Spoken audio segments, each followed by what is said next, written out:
وحيلا فيكم من جديد بمطبخ رولا ووصفة جديدة. اليوم وصفتي عن جد رح تحبوها كثير كثير، أنا متأكدة كلكم رح يحبها.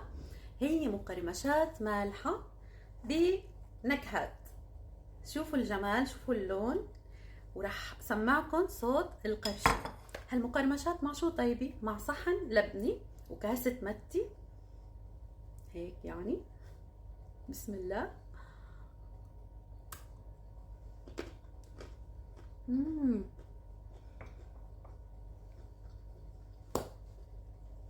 والله بتشهي حرفيا يا جماعة، ولا أطيب من هيك عن جد، كثير طيبين. بس قبل ما نبلش بالوصفة بدي أطلب منكم طلب صغير، عن جد ما تخجلوني.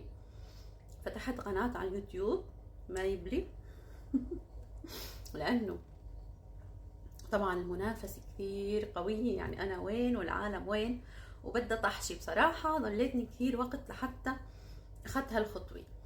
فعن جد عن جد يا جماعة، بلا تشجيعكم وبلا كلامكم الحلو أنا ما بقدر استمر بصراحة.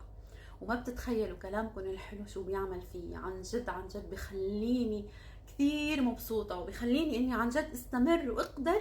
ما بتتخيل الموضوع قد ايه صعب، مش بسهولة يعني بنقدر نحن نستمر بهذا الشيء. فبتمنى منكم تتابعوا قناتي على اليوتيوب وتدعموني على قد ما بتقدروا. وشكرا على كل كلمة حلوة عم بتقولوا لي إياها، وعلى كل لايك، وعلى كل دعم عم بتقدموا لي إياه. شكرا كثير كثير كثير. ومنبلش وصفتنا، يلا. عندي هون كوب من المي الدافي، أضفت عليه ملعقة صغيرة من الخميرة الفورية وملعقة صغيرة من السكر، وحركتهم كتير منيح مع بعضهم لحتى ذابوا تماما. بعدين أضفت عليهم نص كوب من زيت الزيتون، طبعا تقدروا تضيفوا زيت نباتي بس زيت الزيتون بيعطي نكهة أطيب. بعدين أضفت عليهم هون 3 أكواب من الطحين. أنا خلطت كوبين طحين أسمر مع كوب طحين أبيض، تقدروا تستخدموا الكمية كلها طحين أبيض حسب ما أنتوا بتحبوا. بعدين أضفت عليهم تقريبا شي 3 ملاعق كبار من الزعتر، وأضفت لهم ملعقة صغيرة من الكمون الحب، وملعقة صغيرة من حبة البركة، وملعقة صغيرة من البيكنج باودر، وملعقتين نشا، وملعقتين ملح. وعلى العجانة عجنتهم تقريبا شي 10 دقايق لحتى تشكلت عندي هالعجينة وهالقوام اللي شايفينه أمامكم. بعدين حطيتها بالجاط وغطيتها وتركتها ترتاح من نص ساعة ل 45 دقيقة. كل ما تركنا العجينة ترتاح أكثر كل ما أخذنا نتيجة أحلى والشغل كان فيها أسهل. بعدين فردتها بالشوبك مثل ما شايفين بهالسماكة اللي شايفينها أمامكم.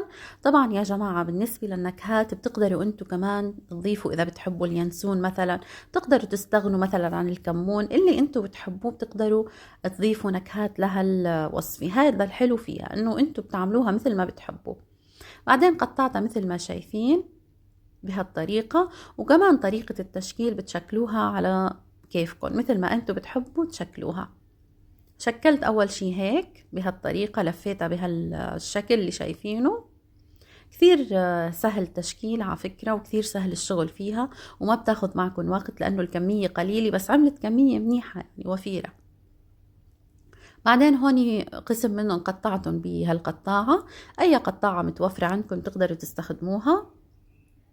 وفي قسم منهم لفيتهم بهالطريقة على شكل أعواد. وعلى الفرن طبعا النجمة قبل ثقبتها شوي منشان ما تنفخ معنا بالفرن.